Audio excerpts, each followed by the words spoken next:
Have you ever been curious about ancient magical systems? About traditions that have continued to practice the mystical arts even to this day? For thousands of years, people have believed that the world around us operates not only through physical laws, but also through invisible forces, mysterious currents of energy, understood and harnessed by only a select few. These individual sorcerers, shamans, sages created intricate magical systems that spanned the globe from east to west, from ancient Egypt to medieval Europe, from the jungles of Africa to the mountaintops of Tibet. Did you know that magic isn't just fairy tale fantasy? It was once a way of life, an unexplained science, a spiritual tool to connect with nature, the universe, and even the spirit world. Whether you're a skeptic or a seeker, the journey into these magical systems is impossible to ignore. In this video, we'll take you through the 8 most influential types of magic in history, each with its own philosophy, approach, and purpose. From the solemn rituals of high magic to the wild creativity of chaos magic, from divination and blood magic to the mysteries of shadow magic. Let's dive in. The mystical world is waiting for you to explore. High magic. Have you ever wondered if there's a secret structure behind the universe? Invisible system of divine laws and forces that, once understood, could unlock higher states of consciousness or even align you with the cosmos itself. That's a promise of high magic, one of the most disciplined, philosophical, and spiritual forms of magical practice ever developed. Also called ceremonial magic, high magic is not for the impatient or the casually curious.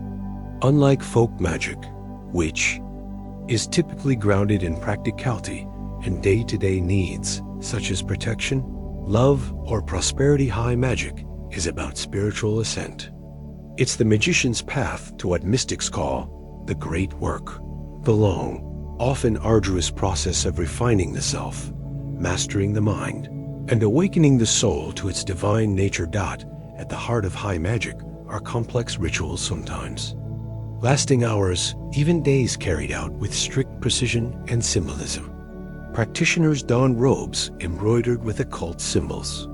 They cast circles, light candles, and align their workings with planetary hours and lunar phases.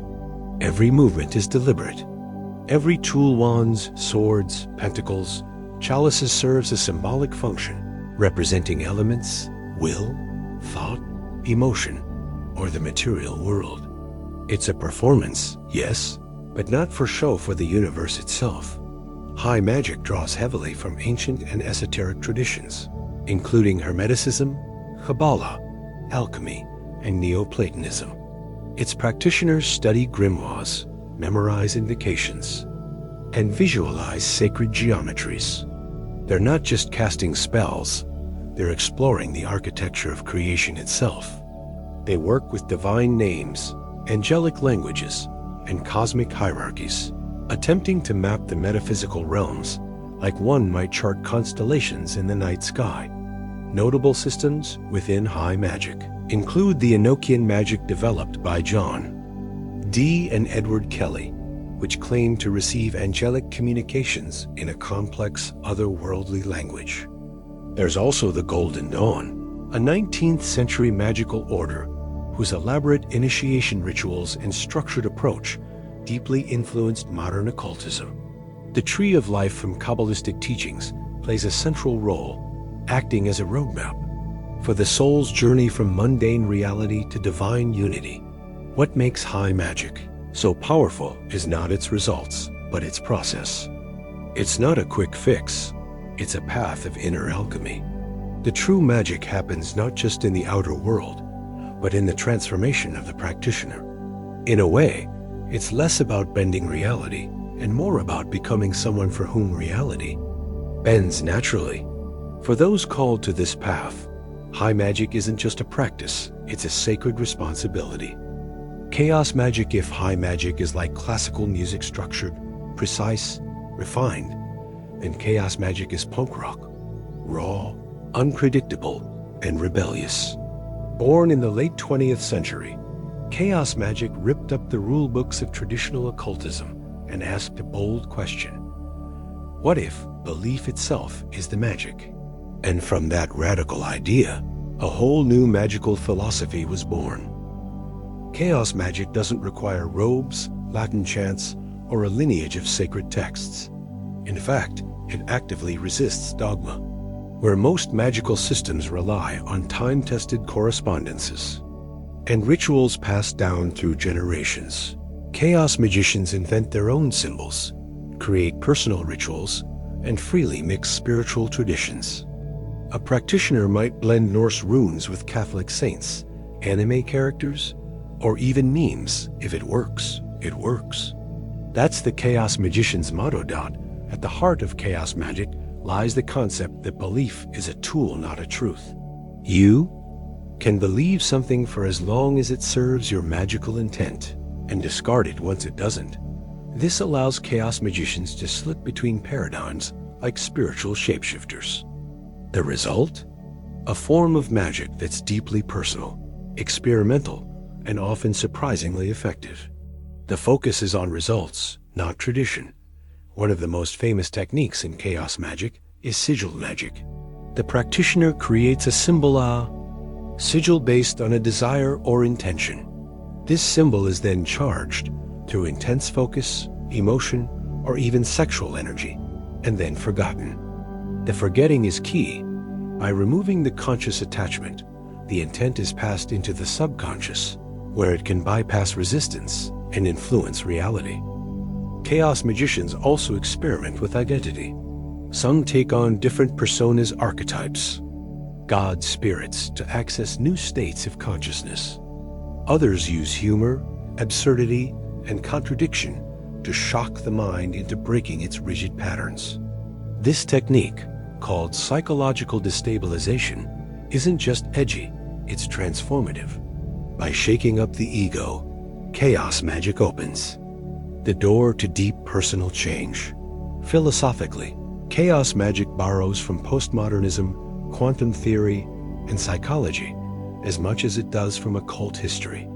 It acknowledges that reality might not be fixed, but fluid, and that consciousness plays a part in shaping it. If high magic is about aligning with the cosmos, chaos magic is about hacking it. Critics say chaos magic lacks depth, but practitioners argue that its power lies precisely in its adaptability. It's a system or anti-system that invites you to be the magician, the scientist, and the test subject all at once. In a world full of rigid beliefs and inherited truths, chaos magic is a creative rebellion. It doesn't care what's true. It only asks, does it work for you? Divination. There's something deeply human about the desire to know. Whether it's understanding our place in the universe, unraveling a personal mystery, or seeking guidance before a big decision, people throughout history have turned to divination, mystical art of insight. Unlike other magical practices that attempt to change reality, divination is about revealing what is already present, hidden just beneath the surface. It's not about predicting a fixed, inevitable future. Rather, it taps into the symbolic language of the universe, the subtle connections between things, and offers glimpses into possibilities, unseen influences, or the deeper meanings behind what's unfolding in life. At its core, divination rests on the belief that everything is interconnected, that events, objects, and even random patterns carry echoes of a larger truth. When a tarot card falls from the deck, or a planet moves into a specific zodiac sign, or a pendulum swings a certain way, these are not just coincidences, they're reflections of a hidden order. It's as if the universe leaves breadcrumbs for use to follow, if only we know how to read them. There are countless systems of divination, each with its own tools and worldview. Tarot is perhaps the most popular in the modern world, using 78 illustrated cards rich in archetypes, psychology, and symbolism. A skilled reader doesn't just interpret the cards literally, they weave them together into a story, a mirror of the querent's inner world. Then there's astrology, which maps the positions of planets and stars at the moment of birth to uncover personality patterns, life cycles, and spiritual challenges. Runes, ancient symbols carved into stones, carry Norse wisdom and are often used to gain clarity or direction. Palmistry, pendulum work, I Ching, scrying with mirrors or water, all are methods to tap into the subconscious spirit realms or the web of synchronicities that surround us. Some diviners believe they're channeling spirits, ancestors, or divine entities. Others see it as a form of deep intuition, where the act of asking and interpreting opens up the subconscious mind to wisdom already within. In that way, divination isn't just supernatural, it's psychological. It invites the seeker to pause, reflect, and connect with something beyond logic. But here's the key. Divination doesn't give you answers. It gives you perspective. It doesn't dictate fate. It reveals patterns. And in that, it offers something powerful. Choice. You can respond differently. You can prepare. You can heal. In a chaotic, uncertain world, divination offers a sacred moment of connection between self and spirit, between the present and the possible. It's a dialogue with the unseen. And sometimes, that soft whisper from the other side is exactly what we need to hear. Blood magic. Few forms of magic evoke stronger reactions than blood magic. To some, it's primal and sacred. To others, it's dark, dangerous, even taboo. But one thing is certain. Blood magic taps into one of the most potent forces in existence, life itself. At the heart of this practice is a simple but profound belief. Blood carries energy. Not just biological energy, but spiritual essence, your will, your identity, your intent. That's why, across countless ancient cultures and magical systems, blood was used in ceremonies, sacrifices, and powerful rites. From the elaborate rituals of the Aztecs, to the animal sacrifices of ancient Hebrews, to the symbolic use of blood in African, Norse, and even Christian traditions, it was believed that the gods listened when blood was offered. But modern blood magic, especially within contemporary occultism, rarely involves sacrifice in the old sense. Instead, it's more intimate, more personal. A practitioner might use a drop of their own blood to seal a pact, charge a sigil, or bind their energy to a magical working. This is seen as the ultimate act of will and commitment. You're not just saying you want something, you're putting yourself into it. Literally, that's why blood magic is often used when a spell requires maximum intensity. The energy of blood is believed to amplify the spell's power, acting as a kind of mystical fuel. It's also binding. Once blood is involved, the magician is tied to the outcome, emotionally, energetically, sometimes karmically. You can't just walk away from a working power by your own life force. Because of this, blood magic is not for beginners or casual dabblers. It demands a high degree of respect, responsibility, and self-awareness. You need to be crystal clear about your intention, your emotional state, and your readiness to handle the consequences. That's why it's often reserved for rites of protection, transformation, deep healing, or, in more intense traditions, for shadow work and banishing. Critics associate blood magic with the darker side of the occult, and certainly its imagery knives. Red altars, physical pain can evoke discomfort. But not all blood magic is harmful or sinister. In some traditions, it's used to honor ancestors, connect with spirits, or mark sacred transitions, such as birth, puberty, or death. It's also present symbolically in modern practices like the blood of Christ in Christian communion, or the symbolic blood of menstrual rituals in goddess-centered traditions. Ultimately, blood magic isn't about gore or spectacle. It's about sacrifice, intensity, and presence. It's raw, personal, and deeply powerful because it reminds us that true magic often demands more than words. It asks for skin in the game, or, more literally, a drop of yourself. Green magic: when you step into a forest and feel something ancient stir inside you. When the scent of lavender calms your mind. or the full moon pulls your emotions into sharp focus, you're brushing against the roots of green magic. This nature-based tradition is one of the oldest and most widely practiced forms of magic in the world, yet it often goes unnoticed, disguised as herbalism, gardening, or simple seasonal rituals. Also known as earth magic or herbal magic, green magic is grounded in the belief that nature is alive and sacred, and that every part of it carries its own energy, spirit, and wisdom. Practitioners of green magic see the earth not as a resource to be exploited, but as a living being to be honored and collaborated with. In this tradition, plants aren't just ingredients, they're allies at its heart. Green magic is about harmony, not domination. It doesn't seek to control nature, but to work alongside it, listening to its rhythms, aligning with its cycles, and drawing on its endless capacity to heal, protect, and transform. Magic isn't just done in nature, it comes from nature. Herbs and plants play a central role. Each has its own personality, associations, and magical properties. Lavender for peace, rosemary for memory and protection, mugwort for dreams, bay leaves for wishes. Practitioners make teas, tinctures, salves, incense, oils, and spell sachets, often combining ingredients based on moon phases, seasons, or specific magical goals.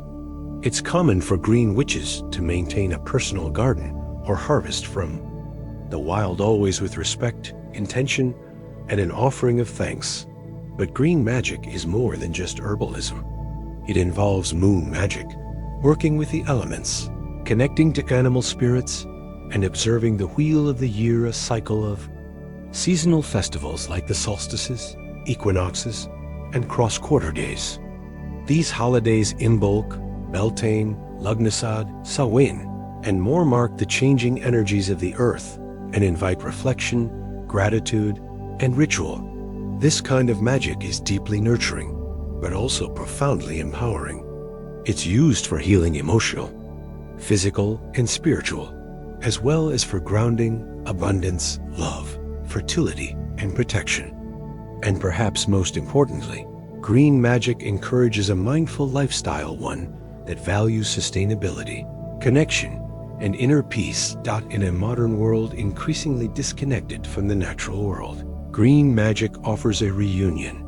It reminds us that the earth is not a backdrop, but a teacher, healer, and co-creator. And in times of crisis, when technology and chaos overwhelm us, this magic brings us back to the most powerful force of all, the living, breathing wisdom of nature. Whether you're crafting a potion, tending a garden, or simply sitting beneath a tree in silence, green magic is always whispering, slow down, listen, remember. Necromancy. Among all branches of magical practice, necromancy is perhaps the most misunderstood and the most feared. The very word evokes images of shadowy figures, raising skeletons from the grave, or summoning malevolent spirits in candlelit crypts.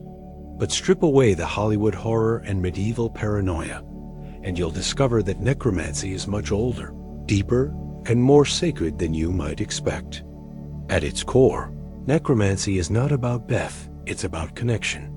Derived from the Greek words nekros, dead, and mantia, divination.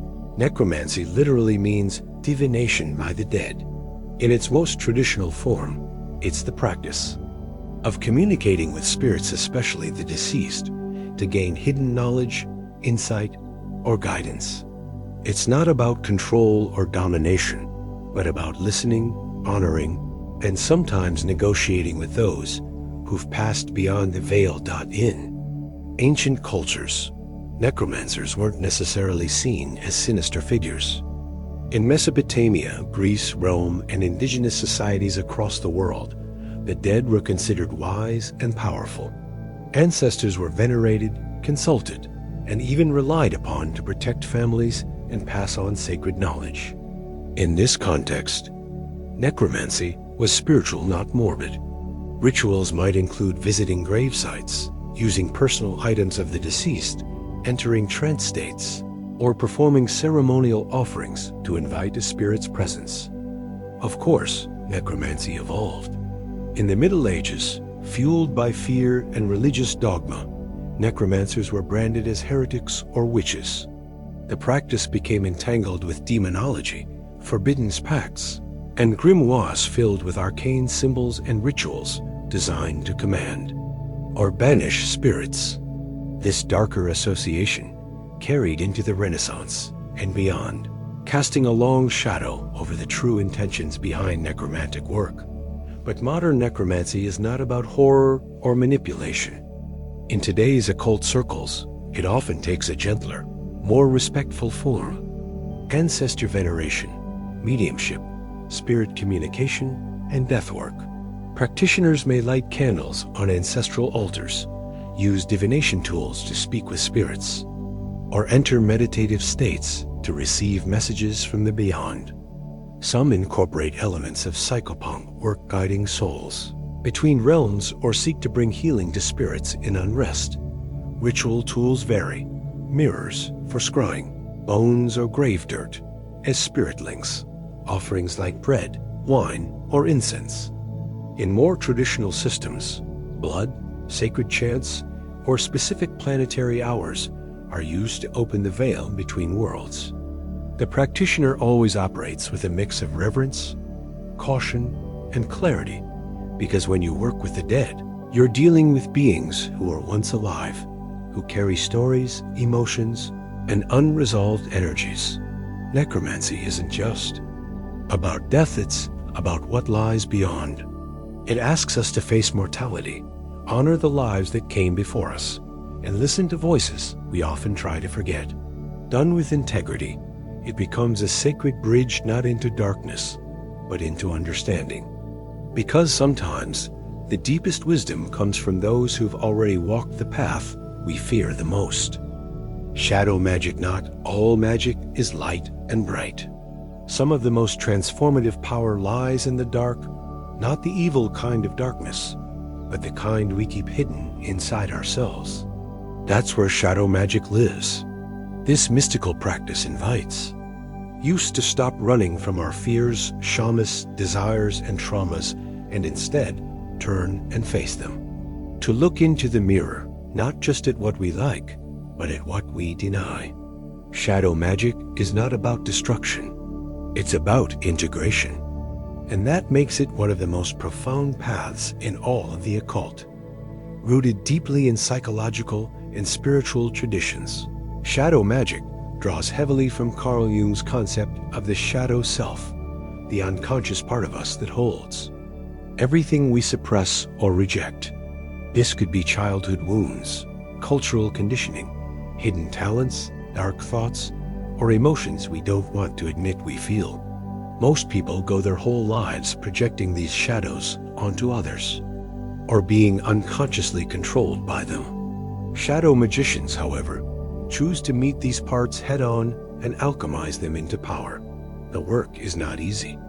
It involves rituals, journaling, dream work, sigil crafting, and sometimes confronting deeply uncomfortable truths. A practitioner might meditate with their fears, engage in mirror work, use archetypal magic to call forth parts of their psyche, or perform banishing and integration rituals. Spirits or entities associated with darkness like Hecate, Lilith, or even death itself may serve as guides through this inner terrain. Unlike traditional white magic that emphasizes purity and positivity, shadow magic embraces duality. It recognizes that light cannot exist without shadow, and that suppressing the dark doesn't make it disappear. It makes it stronger. The goal isn't to become perfect, it's to become whole. And in doing so, the magician often finds access to authentic confidence, creativity, resilience, and clarity that can't be reached through surface-level positivity. Importantly, shadow magic is not about indulging negativity or chaos. It's not about harming others or glorifying pain. It's about healing and empowerment. It allows practitioners to take responsibility for their own energy, actions, and emotional landscape. It's also an excellent tool for identifying self-sabotage, breaking patterns, and freeing oneself from inherited trauma or limiting beliefs. In magical practice, working with the shadow often unlocks hidden gifts, intuition, visionary insight, and untapped magical potential. These were buried for a reason, often due to fear or shame. By reclaiming them, the practitioner becomes more aligned with their true self, not the perfect self, but the full, complex, beautifully flawed self who can wield power with depth and wisdom. Shadow magic isn't glamorous. It's raw, real, and deeply personal. But for those willing to go there, it's liberating. Because only when you face your inner darkness can you truly stand in your light, unshaken, unashamed, and whole. Sex magic, few forces in the human experience are as potent, primal, and misunderstood as sexual energy. It creates life, bonds souls, and ignites transformation. In the realm of the occult, this raw, creative power is not something to repress or fear. It's something to work with, to focus, and even to elevate. That's the essence of sex magic, the art of using sexual energy as a magical tool for manifestation, healing, and spiritual awakening. At the core of sex magic is the understanding that sexual energy is life force energy, what many traditions call chi, prana, or kundalini. It's not just about pleasure or reproduction. It's a cosmic current that connects body, mind, and spirit. When properly directed, it becomes a vehicle for deep transformation and magical manifestation. So how does it work? Essential technique in sex magic is charging an intention or desire at the peak of arousal, especially at the moment of orgasm. In that instant, the mind becomes hyper-focused, the ego dissolves, and the boundary between conscious and subconscious blurs. It's a moment of pure presence and power. By placing a magical intention, such as a visualization, affirmation, or sigil into that state, the practitioner can launch it deep into the energetic fabric of reality, where it takes root. Sex magic can be practiced solo or with a partner. Solo work often involves focused masturbation, combined with visualization, breathwork, or symbolic objects. Partnered sex magic might include rituals, shared intentions, tantric breathing, and synchronized climax. When two or more practitioners focus on a single magical goal, the energy amplifies, creating a powerful psychic circuit. This practice is not new. Ancient cultures knew the sacred power of sex. In Tantra, the merging of masculine and feminine energy was seen as a path to spiritual enlightenment. In Gnostic traditions, sexual rituals were used to unlock divine gnosis. Even Aleister Crowley, one of the most famous occultists of the 20th century, incorporated sex magic into his thelemic system as a key to unlocking true will. But here's what makes sex magic especially profound. It requires deep presence, emotional honesty, and spiritual maturity. You can't fake your way through it. If you're disconnected, distracted, or repressing part of yourself, the energy won't flow properly.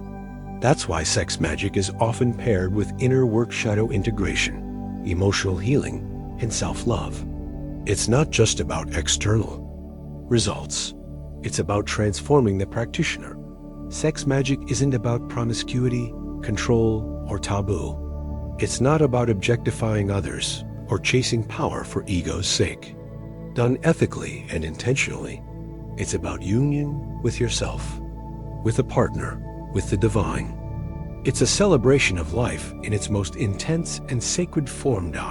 In a world that often distorts or degrades sexuality, sex magic reclaims it as holy. Because when your desire is aligned with your purpose, and your body becomes the altar, that's when real magic happens.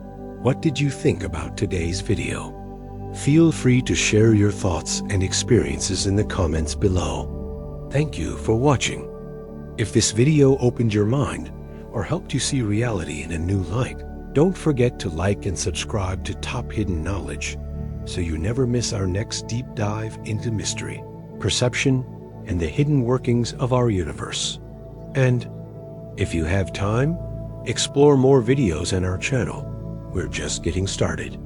Until next time, stay curious, stay aware, and never stop questioning the world around you.